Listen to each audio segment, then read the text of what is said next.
Hello दोस्तों, स्वागत है आपका अभिनव कैरियर एकेडमी में। आज अपने नए टॉपिक के साथ आज अपना टॉपिक लिए है फिजिक्स का विद्युत धारा। तो आज अपने विद्युत धारा को शुरू करेंगे, जीरो से शुरू करेंगे और उसके बाद इससे संबंधित जो महत्वपूर्ण बातें हैं उनके ऊपर चर्चा करेंगे और उसके बाद लास्ट में अपने इनके जो क्वेश्चन है उनके ऊपर भी चर्चा करेंगे। जो क्वेश्चन है वो किस तरीके से एग्जाम में पूछे जाते हैं इससे वो भी चर्चा करेंगे। तो विद्युत धारा के जो क्वेश्चन है वो मोस्टली एग्जाम में पूछ लिए जाते हैं। ये लगभग किसी न किसी एग्जाम में आए हुए क्वेश्चन जो है उनके ऊपर भी अपनी चर्चा करेंगे। और जहां साइंस आती है और जहां विद्युत धारा टॉपिक है वहां इस विद्युत धारा का क्वेश्चन जो है वो 100% पूछ लिया जाता है। तो विद्युत धारा का जो क्वेश्चन है वो 100% आपसे पूछा जाएगा, कोई किंतु परंतु नहीं है। तो इसको अच्छे से तैयार करना है, आपने क्या करना है, अच्छे से तैयार करना है। तो सबसे पहले अपने चर्चा करते हैं आवेश की। किसकी चर्चा करते हैं? आवेश। आवेश क्या होता है? आवेश परमाणु का एक मूल कण है। परमाणु का क्या है कि मूल कण है और ये धनात्मक भी हो सकता है। क्या है? धनात्मक भी हो सकता है और ऋणात्मक भी हो सकता है, यानी प्लस में भी हो सकता है और माइनस में भी हो सकता है। ओके, हाँ जी। समान आवेश एक दूसरे को क्या करते हैं? प्रतिकर्षित करते हैं। याद रखें, समान आवेश एक दूसरे को क्या करते हैं? प्रतिकर्षित करते हैं, यानी कि माइनस माइनस को क्या करेगा? प्रतिकर्षित करेगा। और असमान आवेश जो होते हैं वो एक दूसरे को क्या करते हैं? आकर्षित करते हैं, यानी कि माइनस प्लस को क्या करेगा? आकर्षित करेगा। ओके, और इसका जो मात्रक होता है वो क्या होता है? कूलाम। क्या होता है? कूलाम मात्रक होता है आवेश का। आवेश का मात्रक क्या है? कूलाम। याद रखना है। तो सीधा पेट क्वेश्चन बनता है, आवेश का मात्रक निम्न में से है। आवेश का मात्रक निम्न में से है। आपको वहां एक कूलाम ऑप्शन होगा, 3 जो है वो अन्य मात्रक डाल दिए जाएंगे। तो याद रखना है आवेश का मात्रक क्या होता है? कूलाम। आवेश का मात्रक क्या होता है? कूलाम होता है। एक कूलाम आवेश जो है वो कितने इलेक्ट्रॉनों के बराबर होता है? 6 × 10 की पावर 18 इलेक्ट्रॉनों पर उपस्थित जो आवेश होता है उसके बराबर होता है एक कूलाम आवेश। और एक इलेक्ट्रॉन के ऊपर जो आवेश होता है ये मोस्टली पूछ लिया जाता है। याद रखना है कितना होता है? 1.6 × 10 की पावर -19 कूलाम होता है। एक इलेक्ट्रॉन पर आवेश आपको पूछ लिया जाए तो कितना आएगा? 1.6 × 10 की पावर -19 कूलाम। ओके, हाँ जी। यदि एक चीज और याद रखना है, क्यू जो होता है वो Ne के बराबर होता है। क्यू जो है वो किसके बराबर होता है? Ne के बराबर होता है। यहाँ क्यू तो क्या है? कुल आवेश। N क्या है? इलेक्ट्रॉनों की संख्या। और E क्या है? एक इलेक्ट्रॉन पर जो आवेश होता है वो है E। वो क्या है? E है। जैसे आपको कह दे एक कूलाम आवेश में इलेक्ट्रॉन होंगे, एक कूलाम आवेश में इलेक्ट्रॉन होंगे, तो आपको एक आवेश से एक कूलाम आवेश के अंदर इलेक्ट्रॉन अगर निकालने की बात करें तो हम किससे निकालेंगे? Q बराबर है Ne।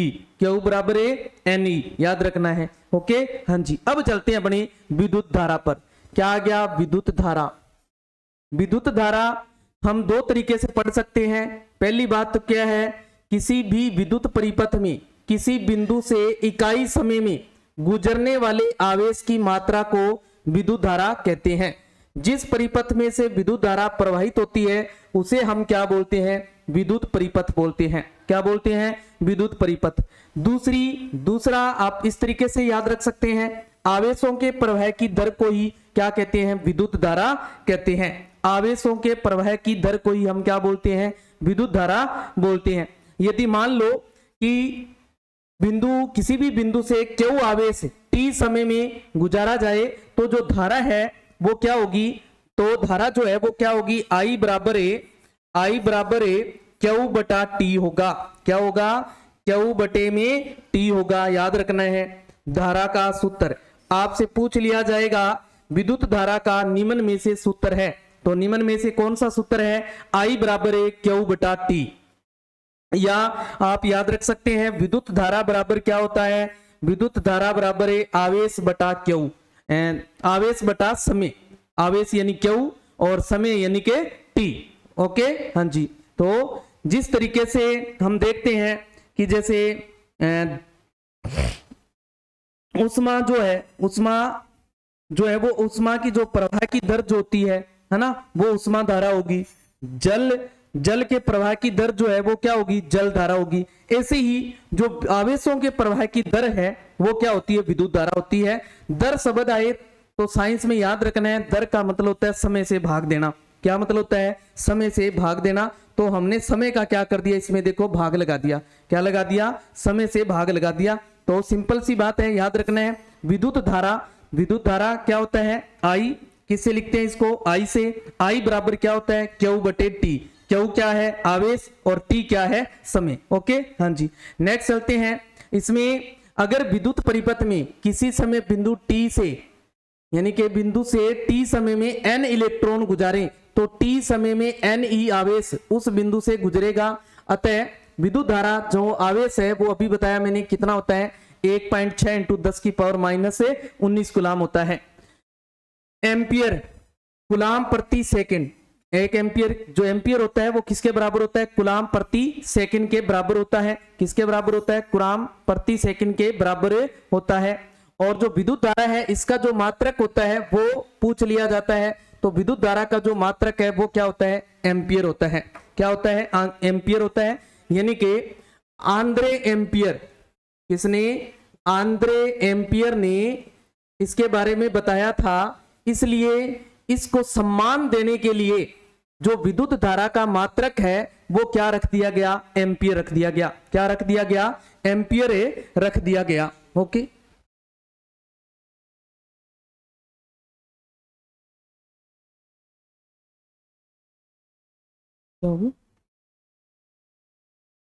ऐसे ही अपने को 1 मिली एम्पियर में एम्पियर पूछ लिया जाए तो कितना होता है, 10 की पावर -3 एम्पियर होता है। कितना होता है, 10 की पावर -3 एम्पियर होता है। और 1 माइक्रो एम्पियर में कितने एम्पियर होते हैं, 10 की पावर -6 एम्पियर होते हैं। तो ये दोनों मोस्ट है, मोस्ट लगा लो। और यहां से आपको क्वेश्चन जो है वो जरूर पुट होगा, ध्यान रखना। अब आपसे अगर पूछ लिया जाए 1 एम्पियर, 1 एम्पियर क्या होता है, यदि किसी विद्युत परिपथ में किसी बिंदु से 1 सेकंड में 1 कूलाम आवेश गुजारते हैं तो उस परिपथ में धारा जो होगी वो क्या होगी, 1 एम्पियर होगी।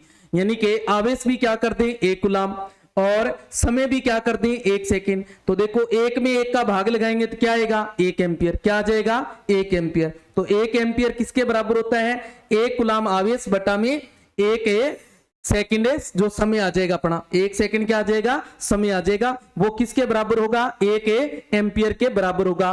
विद्युत धारा जो है इसका मापन जो होता है वो किसके द्वारा किया जाता है, एमीटर के द्वारा। किसके द्वारा, एमीटर के द्वारा किया जाता है, याद रखना है।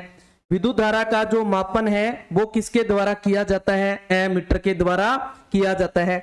और इसे परिपथ में किस क्रम में जोड़ा जाता है, श्रेणी क्रम में जोड़ा जाता है। किस क्रम में, श्रेणी क्रम में जोड़ा जाता है। एमीटर का जो प्रतिरोध होता है वो क्या होता है, कम होता है। प्रतिरोध क्या होता है इसका, कम होता है। तो ये 3 बात मोस्ट है, यहां से भी क्वेश्चन जो है वो पुट हो सकता है। आपसे पूछ लिया जाएगा कि विद्युत धारा का मापन किस युक्ति द्वारा किया जाता है, या विद्युत धारा का मापन जिस युक्ति से किया जाता है वह कहलाती है। तो क्या कहलाती है, एमीटर। एमीटर को परिपथ में किस क्रम में जोड़ा जाता है, एमीटर को सदैव परिपथ में किस क्रम में जोड़ा जाता है। तो किस क्रम में जोड़ा जाता है, श्रेणी क्रम में। किस क्रम में जोड़ा जाता है, श्रेणी क्रम में। एमीटर का प्रतिरोध होता है, एमीटर का प्रतिरोध होता है, ऑप्शन दे देगा, कम होता है, अधिक होता है, दोनों हो सकते हैं, या दोनों में से कोई नहीं। तो क्या होता है, प्रतिरोध कम होता है। क्या होता है, कम होता है। विद्युत धारा की जो दिशा है, विद्युत धारा की जो दिशा होती है वो इलेक्ट्रॉन के प्रवाहित होने की दिशा के क्या होती है, विपरीत होती है, याद रखना है। अगर मान लो ये कोई अपने पास धातु है और इस धातु में जो अंदर की तरफ इलेक्ट्रॉन जो है वो इस तरीके से गति कर रहे हैं, मान लो इलेक्ट्रॉन जो है वो क्या है, इस तरीके से गति कर रहे हैं इधर, तो इसकी जो धारा की दिशा होगी वो क्या होगी, इसके विपरीत होगी। ये धारा की दिशा आ जाएगी, ये तो क्या आ जाएगी, धारा की दिशा, और ये इलेक्ट्रॉन की दिशा। तो इलेक्ट्रॉन की दिशा जो है उसके विपरीत क्या होती है, धारा की दिशा होती है, याद रखना है आपको। क्योंकि जिस समय विद्युत धारा परिघटना का सर्वप्रथम जब इसके बारे में देखा गया तो इलेक्ट्रॉनों के बारे में कोई जानकारी नहीं थी। जब विद्युत धारा के बारे में खोजा गया, यानी विद्युत धारा को इसको देखा गया, इसके बारे में आंद्रे एम्पियर के द्वारा परीक्षण जो है वो किए गए, उस समय इलेक्ट्रॉनों के बारे में कोई बात जो है वो नहीं पता थी। ओके, विद्युत धारा को धनावेशों का क्या माना जाता है, धनावेश का प्रवाह जो है वो क्या है, विद्युत धारा होती है, यानी कि एक तरीके से क्या होता है, धन आवेश होता है। एमीटर इस तरीके से दर्शाया जाता है, जैसे ये एक कोई परिपथ है और ऐसे चक्कर लगा के बीच में ए लिख दिया जाता है, यहाँ प्लस और यहाँ माइनस। तो एमीटर का प्रतीक जो है वो आपसे पूछ लिया जाएगा, निम्न में से एमीटर का प्रतीक क्या है, तो आपसे ध्यान रखना है एमीटर का प्रतीक जो है वो इस तरीके का होता है। तो महत्वपूर्ण बातें कौन कौन सी, महत्वपूर्ण बातें ये है, आपसे पहली महत्वपूर्ण बात है विद्युत धारा का मात्रक एम्पियर, विद्युत धारा का मात्रक एम्पियर। 1 मिली एम्पियर में कितने एम्पियर होते हैं, 10 की पावर -3 एम्पियर।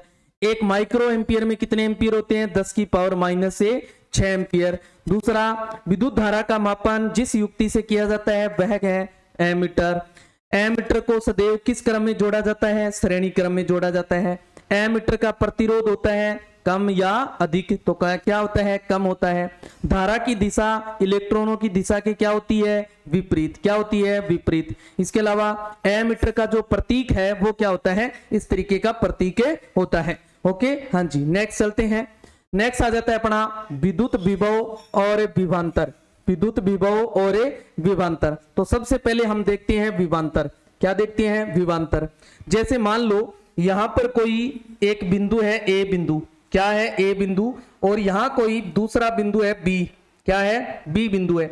इस ए बिंदु से बी बिंदु तक, इस ए बिंदु से बी बिंदु तक एकांक धन आवेश को, एकांक धन आवेश को ले जाने में जो कार्य किया जाता है, जो कार्य किया जाता है वो ही क्या होता है, विभवांतर होता है। क्या होता है, विभवांतर होता है। यानी कि एक बिंदु से दूसरे बिंदु तक एकांक धन आवेश को ले जाने में किया गया कार्य क्या कहलाता है, विभवांतर। क्या कहलाता है, विभवांतर। यानी कि एकांक आवेश को एक बिंदु से दूसरे बिंदु तक लाने में किया गया जो कार्य होता है वो ही क्या होता है, विभवांतर होता है। क्या होता है, विभवांतर होता है। विभवांतर को किससे लिखते हैं, V से। V बराबर कार्य यानी कि W बटा Q, W बटा क्या आ जाता है, Q, याद रखना है। V बराबर है, क्या सूत्र होता है विभवांतर का, V बराबर है W बटा Q, क्या होता है, W बटे Q। और इसका मात्रक, मात्रक क्या होता है, वोल्ट, मात्रक क्या होता है, वोल्ट होता है, याद रखना है। क्या मात्रक है, वोल्ट। 1 वोल्ट की परिभाषा की अगर बात करें तो 1 कूलाम आवेश को लाने में के लिए 1 जूल कार्य किया जाता है, तो विभवांतर क्या होगा, 1 वोल्ट होगा। क्या होगा, 1 वोल्ट होगा। ओके, या 1 वोल्ट जो है वो किसके बराबर होता है, 1 जूल प्रति कूलाम। 1 जूल प्रति कूलाम कैसे, देखो ध्यान दे भी, हमने पढ़ा वोल्ट जो है, वोल्ट जो है वो किसके बराबर है, यानी कि जो आवेश यानी सॉरी कार्य जो है, कार्य जो है, कार्य का मात्रक क्या हो गया, जूल, क्या हो गया, जूल। और आवेश, आवेश का मात्रक क्या बताया अभी मैंने आपको, कूलाम, क्या होता है, कूलाम। तो ध्यान दें जो 1 वोल्ट है, 1 वोल्ट जो है वो किसके बराबर होता है, 1 जूल प्रति कूलाम, प्रति कूलाम के क्या होता है, बराबर होता है। इस चीज को याद रखना है, पूछा जा सकता है आपसे, 1 वोल्ट किसके बराबर होता है, 1 जूल प्रति कूलाम, 1 जूल प्रति कूलाम के बराबर होता है। अब जिसे युक्ति के द्वारा जो विभवांतर मापा जाता है उस युक्ति को कहा जाता है वोल्टमीटर। जिस तरीके से धारा का मापन जिस युक्ति से किया जाता है उसको हम क्या बोलते हैं, एमीटर। उसी तरीके से जिस युक्ति के द्वारा विभवांतर मापा जाता है उस युक्ति को क्या बोलते हैं, वोल्टमीटर। क्या बोलते हैं, वोल्टमीटर बोलते हैं। और इसे हमेशा ही पासरो क्रम में, पासरो याद रख सकते हो, या समांतर क्रम पूछा जा सकता है। क्या लिखा हो सकता है, समांतर क्रम। ओके, समांतर क्रम में जोड़ा जाता है, याद रखिए बात है। एमीटर है वो तो किस क्रम में जुड़ता है, श्रेणी क्रम में। एमीटर क्या काम क्या है, धारा का मापन करना। वोल्टमीटर विभवांतर मापता है और किस क्रम में जुड़ता है, पासरो क्रम या समांतर क्रम में। वोल्ट मीटर का जो प्रतीक है वो किस तरीके का, इस तरीका सा V बना देंगे। उसमें A बनाना है और इसमें V बनाना है। उसमें क्या बना होता है A और इसमें क्या बना होता है V बना होता है, ध्यान रखना है आपको। ओके हाँ जी, तो इसमें महत्वपूर्ण बात कौन कौन सी आई? एक तो आई जो 1 वोल्ट है वो किसके बराबर होता है, 1 वोल्ट किसके बराबर होता है, 1 जूल प्रति कुलाम, 1 जूल प्रति कुलाम। दूसरा विभवांतर का मात्रक क्या होता है, एक विभवांतर का मात्रक है वोल्ट, क्या होता है वोल्ट होता है। इसके अलावा वोल्ट मीटर, जो वोल्ट मीटर होता है या ऐसा दे देगा, यानी कि जिस युक्ति के द्वारा विभवांतर मापा जाता है उसे क्या कहते हैं, तो क्या कहते हैं वोल्ट मीटर। क्या कहते हैं वोल्ट मीटर। वोल्ट मीटर सदैव किस क्रम में जोड़ा जाता है, पासरो क्रम या फिर समांतर क्रम में, पासरो क्रम या फिर समांतर क्रम में जोड़ा जाता है। वोल्ट मीटर का प्रतीक क्या होता है, एक V बना दो और प्लस माइनस के साइन लगा दो, तो क्या आ जाएगा वोल्ट मीटर का प्रतीक आ जाएगा। ओके हाँ जी, नेक्स्ट चलते हैं विभव। विभव क्या होता है, जैसे हमने अभी विभवांतर पढ़ा वैसे ही अब यहां पर कोई एक बिंदु है अपने पास, ठीक है, यहां कोई दूसरा बिंदु है जो अनंत पर स्थित है। कहां स्थित है, अनंत पर स्थित है। ये कहां पर है, अनंत पर स्थित है, ठीक है, यानी कि ये अपने को पता नहीं है कितनी दूर है, अनंत पर है। अब यहां इस A बिंदु से इस अनंत पर स्थित बिंदु तक जो एकांक धन आवेश लेके जाते हैं, एकांक धन आवेश को ले जाने में, एकांक धन आवेश को ले जाने में जो कार्य किया जाता है, जो कार्य किया जाता है वो क्या हो जाएगा, ले जाने में किया गया कार्य, ले जाने में क्या आ जाएगा, किया गया कार्य, किया गया कार्य जो होता है वो ही क्या होता है विभव होता है। यानी कि A बिंदु से, यानी कि एक बिंदु से, निश्चित बिंदु से अनंत पर स्थित बिंदु तक एकांक धन आवेश को ले जाने में किया गया कार्य क्या कहलाता है, विद्युत विभव कहलाता है। क्या कहलाता है, विद्युत विभव कहलाता है। यानी कि विद्युत क्षेत्र में स्थित किसी बिंदु, ये विद्युत क्षेत्र में स्थित हो सकता है, कहां स्थित हो सकता है विद्युत क्षेत्र में, ठीक है, बिंदु पर एकांक आवेश को अनंत से लाने में किया गया कार्य, चे ले जाने में बात हो, चे ले आने में किया गया जो कार्य है वो क्या है, विभव है। क्या है, विभव है। और अनंत पर जो विभव का मान होता है वो हमेशा ही क्या होता है, शून्य होता है। ये मोस्ट बात है, क्या है, मोस्ट बात है कि क्वेश्चन पूछा जा सकता है, अनंत पर विभव का मान होता है शून्य, अनंत पर विभव का मान होता है शून्य। ओके हाँ जी, याद रखना है आपको। नेक्स्ट बात, विभव और विभवांतर से संबंधित महत्वपूर्ण बातें कौन कौन सी है, विभव और विभवांतर से संबंधित महत्वपूर्ण बातें कौन कौन सी है। तो विद्युत विभव किसी आवेशित वस्तु के विद्युत प्रवाह की दिशा को बताता है। क्या बताता है, विद्युत विभव किसी आवेशित वस्तु के विद्युत प्रवाह की जो दिशा होती है उस दिशा को बताने का काम करता है विभव। कौन करता है, विभव। दूसरा, दो आवेशित वस्तु में अगर एक दूसरे के संपर्क में आती है तो धनात्मक आवेश हमेशा उच्च विभव से निम्न विभव की ओर होता है, उच्च विभव से निम्न विभव की ओर होता है। यदि दो आवेशित वस्तुएं समान हैं, उनका विभव समान है, अर्थात जो उनका विभवांतर है, जब उनका विभव समान होगा तो विभवांतर जो है वो क्या होगा, शून्य होगा। विभवांतर जो है वो क्या होगा, शून्य होगा। ये मोस्ट बात है, याद रखना।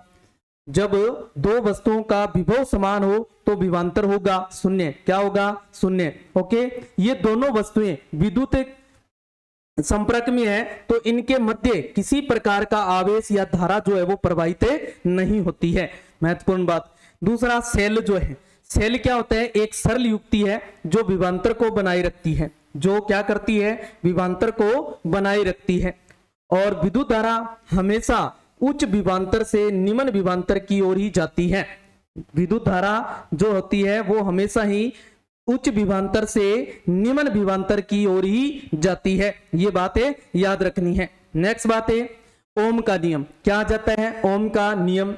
यहां से जो क्वेश्चन है वो जरूर पूछा जाएगा, आपको ध्यान रखना। ओम के नियम से, ओम का नियम क्या होता है, किसी चालक तार की, कोई चालक है, तार ले लो चाहे कोई अन्य युक्ति ले लो, तो कोई चालक युक्ति है, उसकी भौतिक अवस्थाएं जैसे ताप, दाब, आयतन, है ना, इन सभी को स्थिर कर दिया जाए तो उसमें जो प्रवाहित धारा होती है वो क्या होगी, उसके सिरों पर जो उत्पन्न विभवांतर होगा उसके क्या होगी, समानुपाती होगी। क्या होगी, समानुपाती होगी। ओके, हाँ जी, अपने कह सकते हैं V समानुपाती I। क्या होता है, V समानुपाती I, अर्थात अपने कह सकते हैं V बराबर है RI। R यहाँ क्या है कि स्थिरांक है। R एक क्या है, स्थिरांक है, जिसे प्रतिरोध बोलते हैं। चालक तार का क्या बोलते हैं, प्रतिरोध कहते हैं जिसे। R को क्या बोलते हैं, प्रतिरोध। क्या बोलते हैं, प्रतिरोध बोलते हैं। यानी कि R बराबर क्या हो जाएगा, V बटा I। R बराबर क्या बन जाएगा, V बटा I। देखो यहाँ ये देखो ऐसे है, यहाँ V पड़ा है और बराबर में क्या था, RI था। देखो ठीक है ना। अब यहां से अपने को क्या चाहिए, R चाहिए, तो I देखो गुणा में है तो I क्या आ जाएगी, इसके भाग में आ जाएगी, और बराबर में क्या रह जाएगा, R। तो ये R बराबर जो सूत्र है, यानी प्रतिरोध का जो सूत्र है वो क्या बन गया, V बटा I बन गया। क्या बन गया, V बटा I बन गया। ओके, और जो प्रतिरोध का मात्रक जो होता है वो क्या होता है, ओम। क्या होता है, ओम होता है, याद रखना है। प्रतिरोध का मात्रक क्या होता है, ओम। और ओम को इस तरीके से लिखा जाता है, इस तरीके से ओम को लिखा जाता है। एक ओम की परिभाषा की बात करें, अगर अपने ओम की परिभाषा जो है, यानी कि एक ओम लाना है अपने को, तो क्या आ जाएगी एक ओम की परिभाषा। अगर अपने विभवांतर है वो 1 वोल्ट कर दें, धारा जो है वो 1 एम्पियर कर दें, धारा क्या कर दें, 1 एम्पियर, तो 1 बटा 1 क्या आ जाएगा, 1 ओम। यानी कि 1 में 1 का भाग लगाएंगे तो क्या आएगा, 1। यदि किसी चालक तार में 1 एम्पियर की धारा प्रवाहित करने पर उसके सिरों के मध्य जो विभवांतर है वो क्या हो जाए, 1 वोल्ट हो, तो उस चालक तार का जो प्रतिरोध होगा वो क्या होगा, 1 ओम होगा। क्या होगा, 1 ओम होगा। ओके, याद रखिए एक बात है, अगर अपनी जो विद्युत धारा है और जो विभवांतर है इसके मध्य एक ग्राफ खींचे, तो ग्राफ के माध्यम से देखा ओम ने, इसने क्या किया, यहां पर कुछ धाराएं ले ली, कुछ धारा ले ली और इधर विभवांतर नोट कर लिए। क्या कर लिए, विभवांतर नोट कर लिए। जैसे ही धारा का मान बढ़ाया तो विभवांतर भी बढ़ गया। जिस अनुपात में धारा का मान बढ़ाता गया उसी अनुपात में विभवांतर का मान है वो भी क्या होता गया, बढ़ता गया। उनको अगर उसने बिंदुओं को मिलाया तो एक सीधी रेखा प्राप्त हुई जो ये दर्शाती है कि V समानुपाती है I के, V समानुपाती है I। तो इसमें महत्वपूर्ण बातें क्या है, महत्वपूर्ण बात यह है कि प्रतिरोध यानी कि R क्या है, यहां पूछा जा सकता है V बराबर RI में R क्या है, R क्या है कि प्रतिरोध है। क्या है, प्रतिरोध है। दूसरा, प्रतिरोध का मात्रक ओम होता है। क्या होता है, ओम होता है।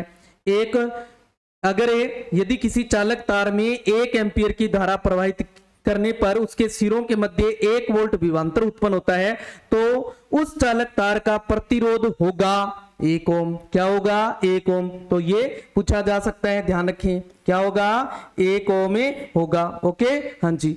नेक्स्ट है प्रतिरोध जो है वो है क्या, प्रतिरोध। प्रतिरोध होता है कोई भी चालक है अपने पास और उस चालक में आने वाली जो बाधा या रुकावट जो होती है, बाधा या जो रुकावट है वही क्या है, प्रतिरोध है। यानी कि यह चालक का वह गुण है जिसके कारण वह प्रवाहित होने वाली धारा का विरोध करता है। क्या करता है, विरोध करता है। तो सीधी सी बात है भी कोई भी चालक पदार्थ है, इस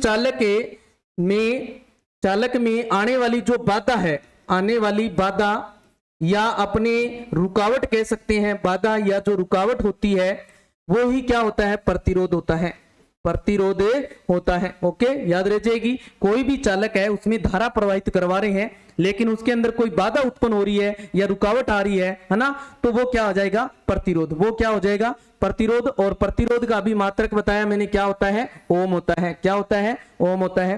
तो आज की क्लास को यही समाप्त करते हैं अपने, बाकी की जो बातें हैं वो कल करेंगे। कल जो है इसमें अपने देखेंगे कि जो चालक तार का ये जो प्रतिरोध आया है ये किन किन कारकों पर निर्भर करता है।